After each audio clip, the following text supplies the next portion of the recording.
जय हिंद दोस्तों। आपका स्वागत है आपके अपने इस यूट्यूब चैनल में। दोस्तों, आज हम इस वीडियो में मॉडर्न हिस्ट्री यानी कि आधुनिक भारत का इतिहास से संबंधित क्वेश्चन देखेंगे। तो चलिए बारी बारी से इसके सारे क्वेश्चन को देखते हैं। और ये क्वेश्चन आपके सभी एग्जाम के लिए इम्पोर्टेंट है, महत्वपूर्ण है, इसलिए प्लीज़ वीडियो को लास्ट तक जरूर देखिएगा। और वीडियो अच्छा लगे तो प्लीज़ एक लाइक कर दीजिएगा। और चैनल को अगर आपने अभी तक सब्सक्राइब नहीं किया है तो प्लीज़ सब्सक्राइब कर लीजिएगा, ताकि मेरे द्वारा कोई भी वीडियो आप तक पहले पहुँचे। आइए पहला क्वेश्चन देखते हैं। वर्ष 1906 में कांग्रेस के किस अधिवेशन में दादा भाई नौरोजी ने स्वशासन या स्वराज को भारतीय राष्ट्रीय कांग्रेस के अंतिम लक्ष्य के रूप में घोषित किया था? बताइए, किस अधिवेशन में दादा भाई नौरोजी ने स्वशासन या स्वराज को अंतिम लक्ष्य के रूप में घोषित किया था?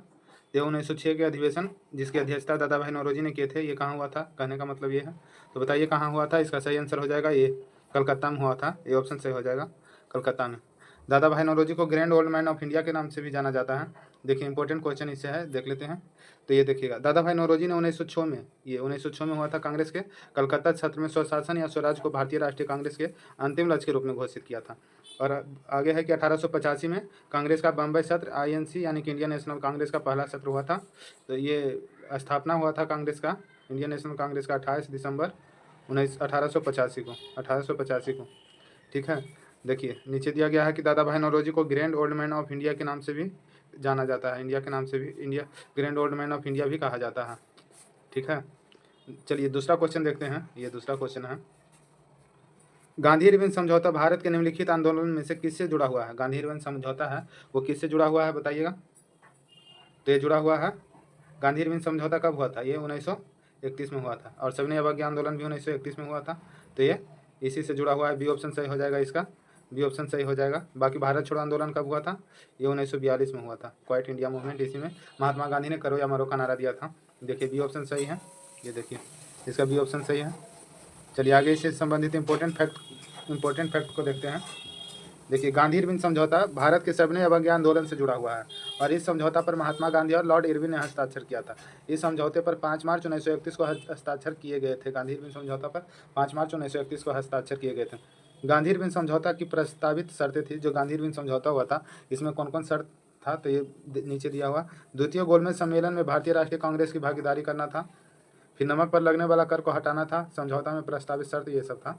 भारत सरकार द्वारा जारी भारतीय राष्ट्रीय कांग्रेस की गतिविधियों पर अंकुश लगाने वाली सभी अध्यादेश को वापस लेना था। और क्या था? तो नमक सत्याग्रह जो गांधी जी के द्वारा चल रहा था उसको वापस लेना था। ये सारी शर्तें थे। आइए आगे क्या कह रहा है कि असहयोग आंदोलन जो कि 1920 में हुआ था, गांधी जी के नेतृत्व में पहला जन राजनीतिक आंदोलन था, असहयोग आंदोलन। और ये स्थगित हुआ था, चौरी चौरा हत्याकांड हुआ था, उसी में इसको गांधी जी ने 1922 में स्थगित कर दिया था।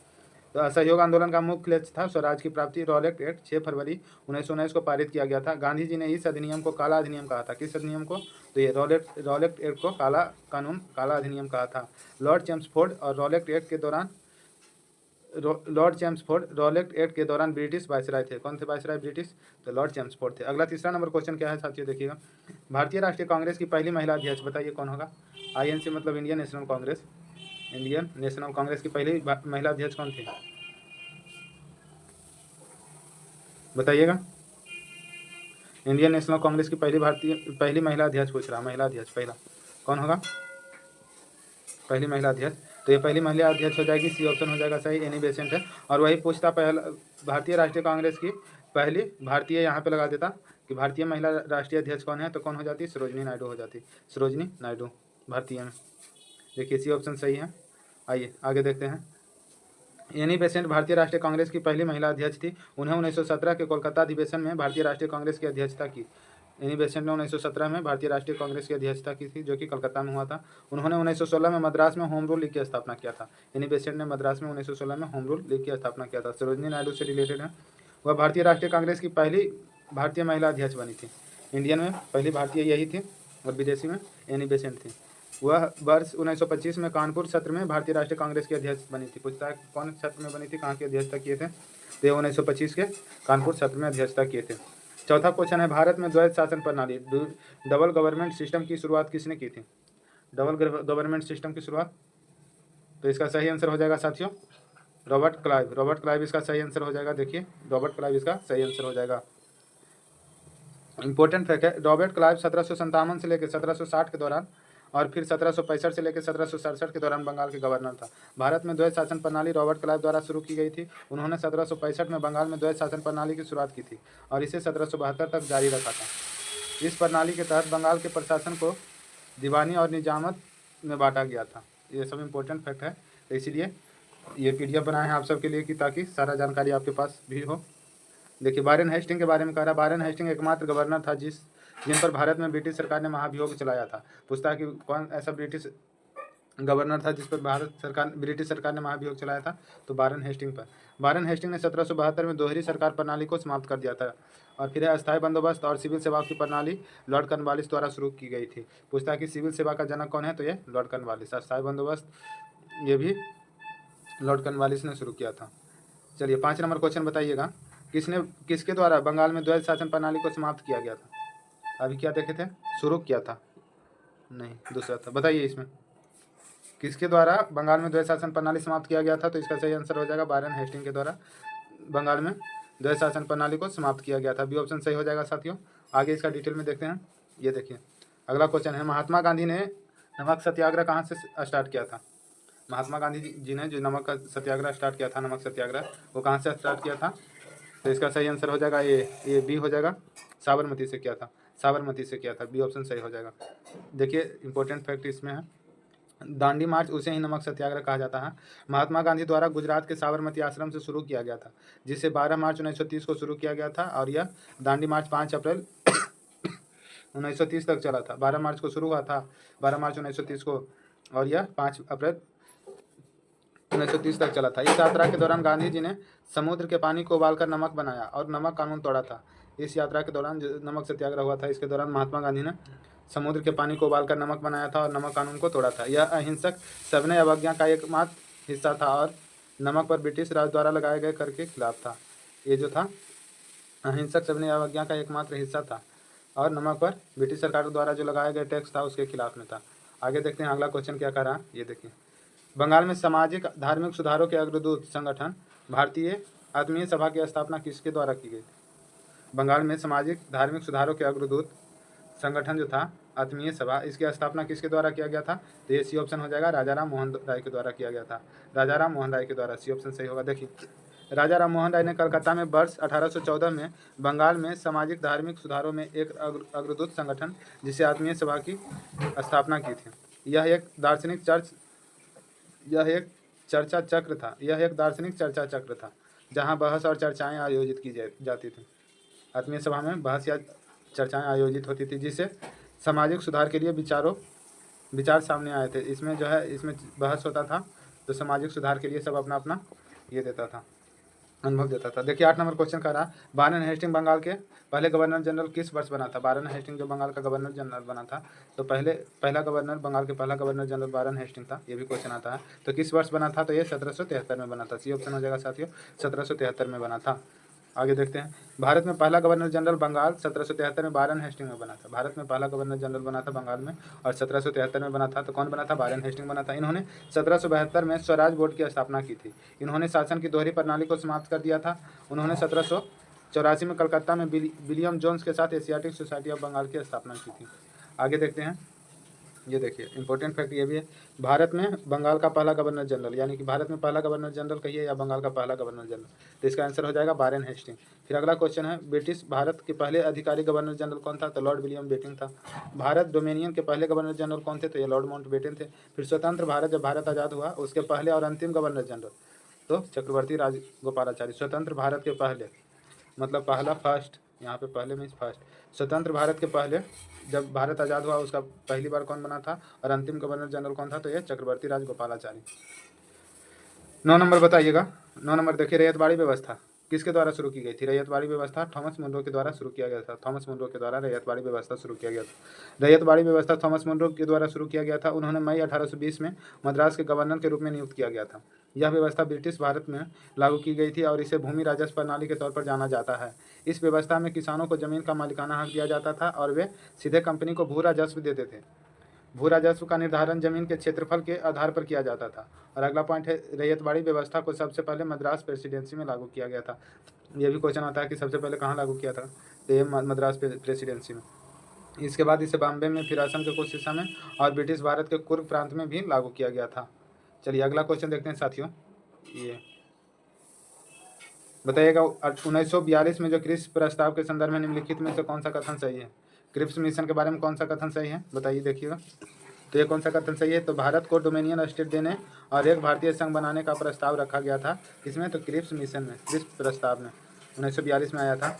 अगला क्वेश्चन है, निम्नलिखित भारतीय समाचार पत्रों में से किसे लाइसेंसिंग विनियम अधिनियम 1823 के कारण अपना प्रकाशन रोकना पड़ा था? तो किसे? तो ये मिरातुल अखबार को रोकना पड़ा था अपना प्रकाशन। लाइसेंसिंग विनियम अधिनियम जो कि 1823 में हुआ था, इस अधिनियम के अनुसार बिना लाइसेंस के प्रेस शुरू करना या उसका उपयोग करना एक दंडनीय अपराध था। मिरातुल अखबार 1823 राजा राम मोहन राय द्वारा स्थापित पहली फारसी पत्रिका थी। मिरातुल अखबार जो था ये राजा राम मोहन राय के द्वारा स्थापित पहली फारसी पत्रिका थी। 12 नंबर क्वेश्चन है, गांधी जी द्वारा किस हिंसक घटना के बाद असहयोग आंदोलन को वापस ले लिया गया था? गांधी जी के द्वारा जो किस हिंसक घटना के कारण असहयोग आंदोलन को वापस ले लिया गया था? असहयोग आंदोलन स्टार्ट हुआ था साथियों 1920 में और इसे समाप्त कर दिया गया था 1922 में। क्यों समाप्त किया गया था? तो ये इसलिए किया गया था कि उस दिन ये चौरी चौरा हत्याकांड हो गया था। पूछता चौरी चौरा हत्याकांड कब हुआ था? तो ये कहीं पे 4 फरवरी दिया रहता है 1922, या कहीं पे 5 फरवरी या कहीं पे 4 फरवरी, यही 2 डेट दिया रहता है। तो जो डेट रहे ऐसे 5 फरवरी ज़्यादा रहता है आंसर एक्यूरेट। तो 5 फरवरी 1922 को चौरी चौरा हत्याकांड हुआ था। इसी के चलते महात्मा गांधी ने असहयोग आंदोलन को वापस ले लिया था। 12 का बी आंसर सही हो जाएगा। 13 नंबर क्वेश्चन कह रहा, महात्मा गांधी ने अछूतों के उत्थान के लिए अपने कार्य के लिए किसे गुरु की उपाधि दी थी? महात्मा गांधी ने अछूतों के उत्थान के लिए जो कार्य किया था तो किनको दिया था गुरु की उपाधि? तो ये सुंदरलाल शर्मा को गुरु की उपाधि दी थी महात्मा गांधी ने। 1925 में सुंदरलाल शर्मा के नेतृत्व में अछूतों के उत्थान के लिए कार्यक्रम शुरू किया गया था और 23 नवंबर 1925 को पंडित सुंदरलाल शर्मा ने हरिजनों को राजिम के राजीव लोचन मंदिर में प्रवेश कराया था। महात्मा गांधी ने इस कार्य के लिए सुंदरलाल शर्मा को गुरु की उपाधि दी थी। इसी कार्य के लिए मंदिर में प्रवेश कराया था, इसी कार्य के लिए महात्मा गांधी ने उन्हें गुरु की उपाधि दिया था। बताइएगा ये क्वेश्चन कौन सा होगा इसका आंसर? निम्नलिखित में से कौन क्रांतिकारी समूह नौजवान भारत सभा के सक्रिय सदस्य थे? क्रांतिकारी समूह जो था नौजवान भारत सभा, इसका सक्रिय सदस्य कौन थे? तो ये दुर्गावती देवी सक्रिय सदस्य थी। दुर्गावती देवी भारत में ब्रिटिश शासन के खिलाफ सशस्त्र क्रांति में सक्रिय रूप से लगी हुई थी। वह क्रांतिकारी समूह नौजवान भारत सभा की सक्रिय सदस्य थी। नौजवान भारत सभा की स्थापना भगत सिंह ने 1926 में किया था। भारत छोड़ो आंदोलन के दौरान निम्नलिखित में से कौन सा लोगों में आक्रोश का कारण नहीं था? भारत छोड़ो आंदोलन के दौरान कौन सा लोगों में आक्रोश का कारण नहीं था बताइएगा। इसका सही आंसर हो जाएगा शिमला सम्मेलन की विफलता था, ये लोगों में आक्रोश का कारण नहीं था। बाकी खाद्य पदार्थों की बढ़ती कीमतों के खिलाफ असंतोष ये था। द्वितीय विश्व युद्ध में अंग्रेजों के पराजय की खबर ये भी था। और दक्षिण पूर्व एशिया में भारतीय प्रवासियों के साथ नस्लवादी व्यवहार ये भी था। नहीं था तो शिमला सम्मेलन की विफलता नहीं था।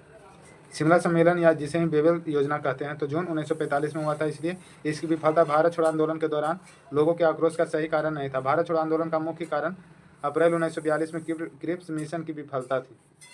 अगला क्वेश्चन है, लखनऊ समझौता पर हस्ताक्षर किस वर्ष हुए थे?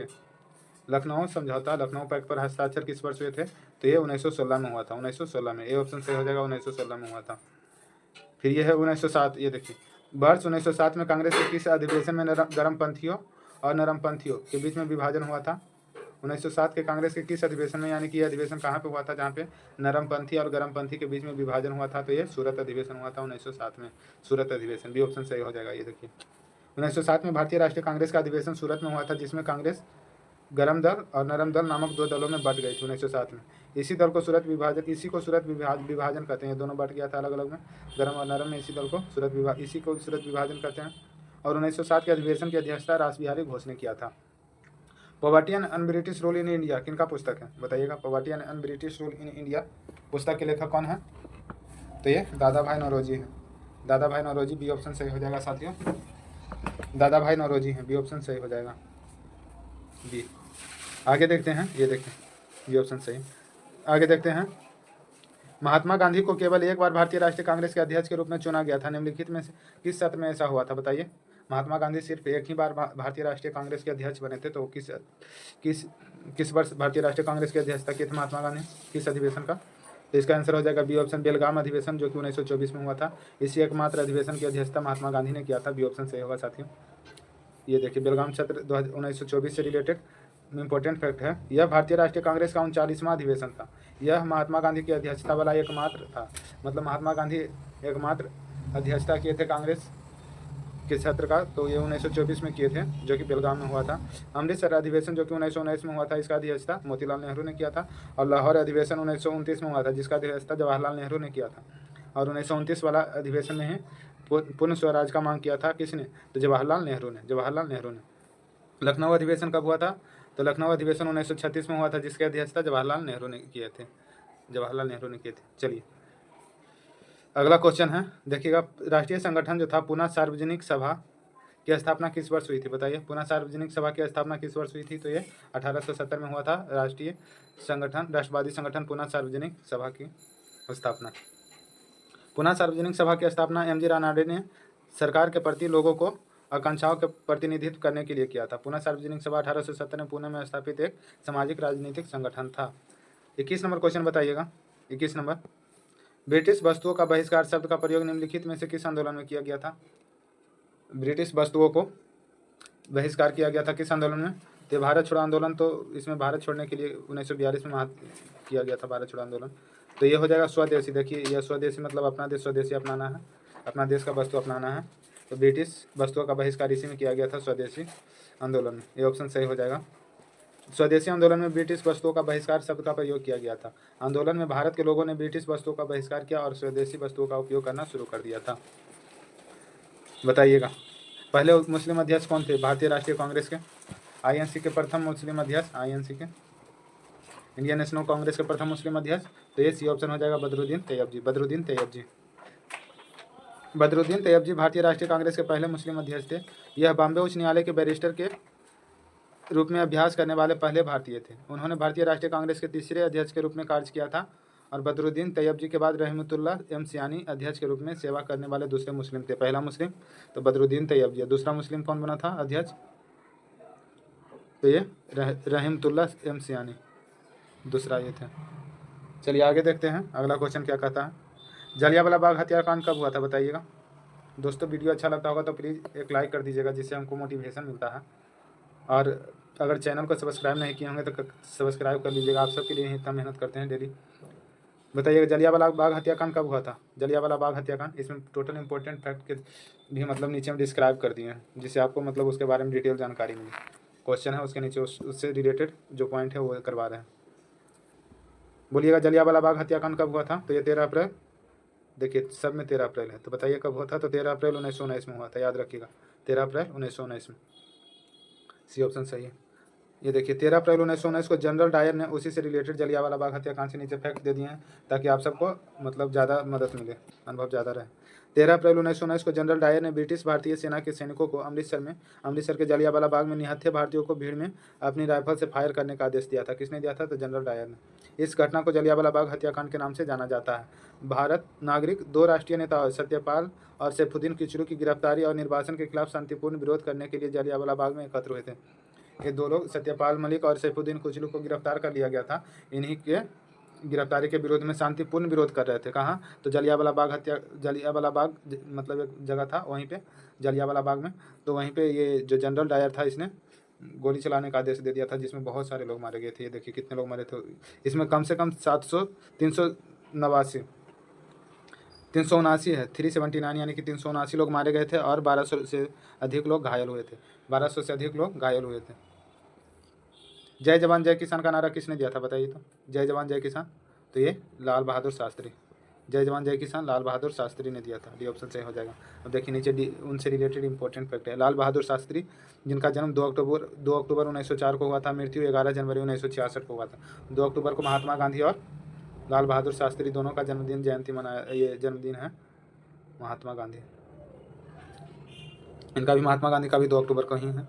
तो देखिए, लाल बहादुर शास्त्री एक भारतीय राजनेता और राजनीतिज्ञ थे, जिन्होंने भारत के दूसरे प्रधानमंत्री के रूप में कार्य किया था। और पहले प्रधानमंत्री कौन हो जाएंगे साथियों, तो पहले प्रधानमंत्री थे पंडित जवाहरलाल नेहरू। कुछ प्रसिद्ध वाक्य, वंदे मातरम तो बंकिम चंद्र चट्टोपाध्याय, सरफरोशी की तमन्ना तो राम प्रसाद बिस्मिल ने कहा था, सारे जहाँ से अच्छा मोहम्मद इकबाल, इनकलाब जिंदाबाद भगत सिंह, और जय हिंद सुभाष चंद्र बोस। ये वाक्य है और उसके मतलब किनके द्वारा बोला गया था ये सब वो है, करो या मरो महात्मा गांधी। ब्रिटिश संसद के देखिए, ब्रिटिश संसद के सदस्य के रूप में चुने गए पहले भारतीय कौन थे? ब्रिटिश संसद के सदस्य, मतलब ब्रिटिश संसद में सदस्य जैसे होता है ना इंडियन संसद के सदस्य, वैसे ही ब्रिटिश संसद के सदस्य के रूप में पहले चुने गए भारतीय कौन थे? चुने गए पहले भारतीय, तो ये दादा भाई नौरोजी थे। बी ऑप्शन सही हो जाएगा, दादा भाई नौरोजी चुने गए थे।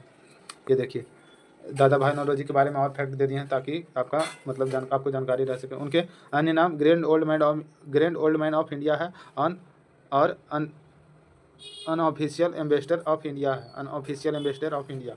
वह लिबरल पार्टी से संबंधित थे और 1892 से 1895 तक United kingdom house of Commons के संसद सदस्य बनने वाले पहले भारतीय थे। उन्हें 1886, 1893 और 1906 में 3 बार भारतीय राष्ट्रीय कांग्रेस के अध्यक्ष के रूप में चुना गया था। कितनी बार? 3 बार। कौन? तो दादा भाई नौरोजी को। वह poverty and un British rule in India पुस्तक के लेखक भी हैं। Poverty and un British rule in India पुस्तक के लेखक हैं कौन? तो दादा भाई नौरोजी। अगला क्वेश्चन क्या है? 30 नंबर। किस अधिनियम के प्रावधानों के अनुसार भारत में प्रांतों में द्वैध शासन की शुरुआत की गई थी? प्रांतों में द्वैध शासन बोला है साथियों, बताइएगा।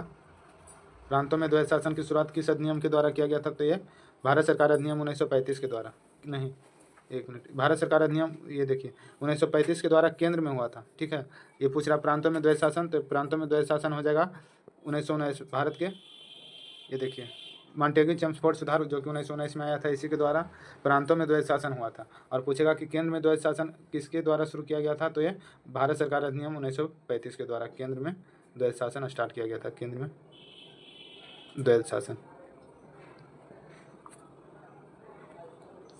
ठीक है, चलिए आगे देखते हैं।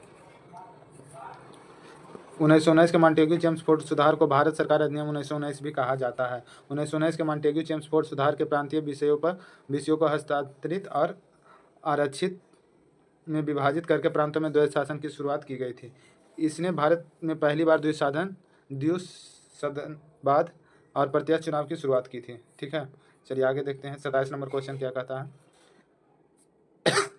किस अधिनियम ने प्रांतों में द्वैध शासन को समाप्त कर दिया और इसके स्थान पर प्रांतीय स्वायत्तता की शुरुआत की थी? प्रांतों में द्वैध शासन को समाप्त करके प्रांतीय स्वायत्तता की शुरुआत की थी, तो कौन सा हो जाएगा? तो ये देखिए इसमें हो जाएगा भारत सरकार अधिनियम 1935, डी ऑप्शन, अभी ऊपर में बोले थे। देखिए 1935 के भारत सरकार अधिनियम को भारतीय संविधान की खाका भी कहा जाता है, क्योंकि बहुत सारा पॉइंट है जो भारत सरकार अधिनियम 1935 से डायरेक्ट संविधान में ऐड किया गया है। इस अधिनियम ने प्रांतों में द्वैध शासन को समाप्त कर दिया और इसके स्थान पर प्रांतीय स्वायत्तता की शुरुआत की थी। इस अधिनियम ने केंद्र में द्वैध शासन की शुरुआत की थी, जैसा कि अभी ऊपर में बताया। ये पूछेगा कि प्रांतों में द्वैध शासन किसके द्वारा स्टार्ट किया गया था? तो ये भारत, ये देखिए 1919 वाला जो था, ये ऊपर में था ना, यहाँ पे देखिए मॉन्टेग्यू चेम्सफोर्ड 1919, यहाँ पे भी ऑप्शन है प्रांत में था, तो 1919 वाला आ जाएगा। और केंद्र में पूछेगा द्वैध शासन, तो 1935 वाला आ जाएगा केंद्र में। ठीक है, तो वही पॉइंट यहाँ पे भी लिख दिया गया है, द्वैध शासन की शुरुआत किया गया था केंद्र में। ये 28 नंबर बताइएगा। निम्नलिखित में से किस वायसराय ने 1882 में हंटर आयोग की नियुक्ति की थी? तो ये किसने किया था? तो लॉर्ड रिपन ने हंटर आयोग की नियुक्ति की थी। 1882 के हंटर आयोग की अध्यक्षता सर विलियम हंटर ने की थी। इस आयोग को भारत में शिक्षा की जांच के लिए नियुक्त किया गया था। हंटर आयोग को भारत में शिक्षा की जांच के लिए नियुक्त किया गया था। सेकेंड लास्ट क्वेश्चन है दोस्तों, भारत के किस गवर्नर जनरल ने भारत में अंग्रेजी शिक्षा की शुरुआत की थी? किसने अंग्रेजी शिक्षा की शुरुआत की थी? तो ये लॉर्ड विलियम बेटिंग ने भारत में अंग्रेजी शिक्षा की शुरुआत की थी। देखिए आगे देखते हैं, इसमें पॉइंट है। 1835 में अंग्रेजों ने भारत में अंग्रेजी शिक्षा का माध्यम बनाया था। भारत के अंग्रेजी की शुरुआत करने वाला भारत के गवर्नर जनरल लॉर्ड बेटिंग थे। लॉर्ड विलियम बेटिंग ने 1833 का जो चार्टर अधिनियम इसे भी पारित किया था। और लॉर्ड विलियम बेटिंग भारत के पहले गवर्नर जनरल थे। लॉर्ड विलियम बेटिंग ने सती प्रथा जो कि 1829 में निषेध हुआ था, तो ये कुछ सामाजिक सुधार भी किए थे। लास्ट क्वेश्चन है, सर्वेंट ऑफ इंडिया सोसाइटी की स्थापना किसने किया था? सर्वेंट ऑफ इंडिया सोसाइटी की स्थापना, तो इसका आंसर हो जाएगा गोपाल कृष्ण गोखले हो जाएगा साथियों, सर्वेंट ऑफ इंडिया सोसाइटी। और यहाँ पे आपका सारा क्वेश्चन समाप्त हुआ। ये देखिए फैक्ट है, सर्वेंट ऑफ इंडिया सोसाइटी की स्थापना 1905 में गोपाल कृष्ण गोखले ने समाज सेवा और सुधारों के लिए समर्पित लोगों को एक समूह बनाने के लिए किया था। अकाल राहत संघ संगठन सहकारिता और आदिवासियों और वंचित लोगों के उत्थान के क्षेत्र में इस सोसाइटी का सराहनीय कार्य है। दोस्तों अगर वीडियो अच्छा लगा होगा तो प्लीज़ लाइक कर दीजिएगा, ताकि इसका दूसरा ये भी ला सकें, दूसरा सीरीज़। और चैनल को अगर सब्सक्राइब नहीं किए हैं तो सब्सक्राइब कर लीजिएगा। धन्यवाद।